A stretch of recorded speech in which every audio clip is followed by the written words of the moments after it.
සුබම සුබ කාන්තා දිනයක් වේවා. විශ්වයේ මැවුකාරයන්ගේ දිනය අදයි. ඉතින් මේ ලස්සන දවස වචනේ පරිසමාර්ථාර්ථයෙන්ම කාන්තාව පවුල සමාජයේ අතිවාරමයි.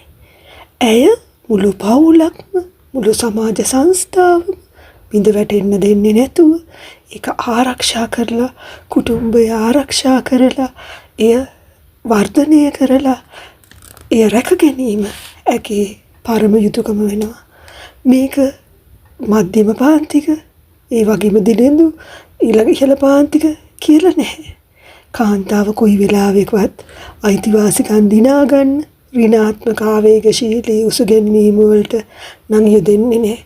ඒ වගේ දේවල් වර්ධනය කර ගැනීමටත් ඇය යොමු වෙන්නේ නැහැ. මොකද ඇය හොඳ අවබෝධයක් තියෙනවා. ඇය හරියටම ධෛර්ය සම්පන්නයි. පවුලයි සමාජයයි ශක්තිමත්ව ගෙනියන්න. ඇය විවිධ වර්ගයේ දුක් කරදර කම්කටොළු අසරණකම් වලට පත් වෙනවා.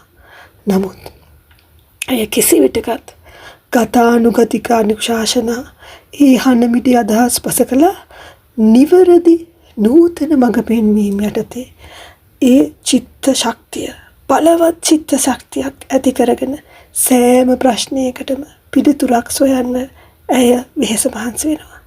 ඉතින් ලෝකයේ විශිෂ්ටයන් අතර කාන්තාවන්ට හිමි වෙන්නේ ලොකු තැනක්.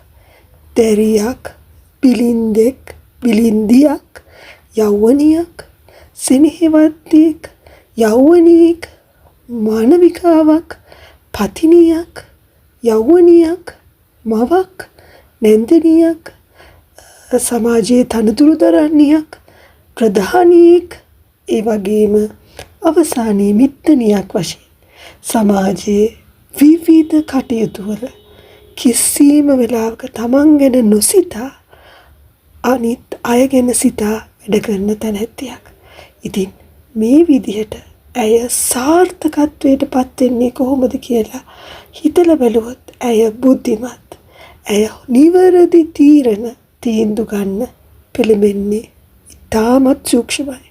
කාන්තාවන් වෙන අපිට හැඳිමිටේ තරම් නුවණක් තියෙනවා කියන්නේ ලොකු නුවණක්. ඒක මතක තියාගන්න. අනිත් අයට හැඳිමිටේ තරම් නුවණක් නැහැ. ඉතින් ඒ වගේම ඇය මේ සියලුම ළමයි බලාගෙන මුණු පිරිමිණි පිරයන් බලාගෙන තමන්ගේ අධ්‍යාපන කටයුතු කරගෙන පවුලේ දියුණුව කරගෙන මේ ඉදිරියට යන ගමන